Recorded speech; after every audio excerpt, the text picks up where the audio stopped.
Hi, thank you for joining today's meeting regarding Jay. Jay is a 3-year-old boy diagnosed with autism. Client has impairments with functional communication. He lives with his parents, sister, and baby brother with our condition in a 1-bedroom apartment. Today we are discussing Jay's tantrum behavior, which impedes with his learning and his social relationships with peers and his family members. Jay's tantrum behavior may be operationally defined as any instance in combination or isolation of whines, which are high-pitched vocal utterances, high-pitched cries with or without tears, throwing items 1 foot length, flailing body back and forth, and gagging such as forceful throat utterances, stopping airflow, leading or not leading to vomiting. Onset of the behavior is 5 seconds of the client engaging in the tantrum, offset when the behavior ceases for a minimum of 5 seconds.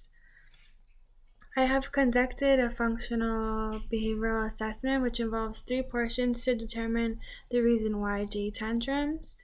First, I conducted an indirect assessment which involves interviewing individuals in Jay's life regarding the behavior and scenarios in which we are more than likely to see the behavior occur.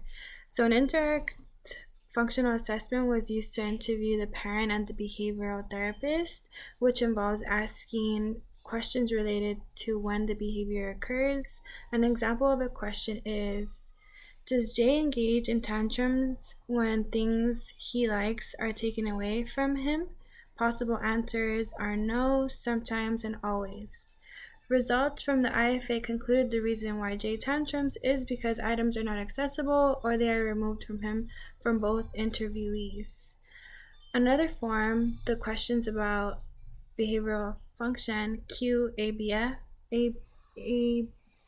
similar to the IFA, was also used to interview both individuals, the parent and the behavioral therapist, and they ask a series of questions as the one I just stated, and based on those results, it's determined the reason why Jay tantrums is because items are not accessible and they are removed. The next assessment within FBA is a direct assessment, which involves observing the client and noting the occurrences of the tantrums. So I observed the client for 2 hours within 2 consecutive days, and within those 2 days, I noted the tantrum behavior occur 5 times.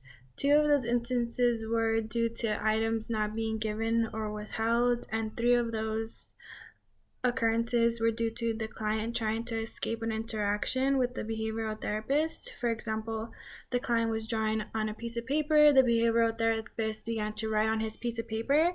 He begins to flail his body, screams no, and the BI stops writing on his piece of paper. Based on my direct assessment, we may conclude the reason why Jay tantrums might not only occur because items are being removed, but also because he wants to stop activities or situations he does not like. Furthermore, I conducted a functional assessment which involves creating situations where we might see the behavior occur, such as observing the client when he is alone, when given attention, when playing, when demands are placed, and when items are removed. The results concluded Jay is likely to tantrum because items are removed and demands are also given. The results may be inconclusive due to the client being sick on the day of the assessment. The conditions were only ran once rather than 5 times. The conditions were ran in an incorrect order, and the duration of the conditions were cut short.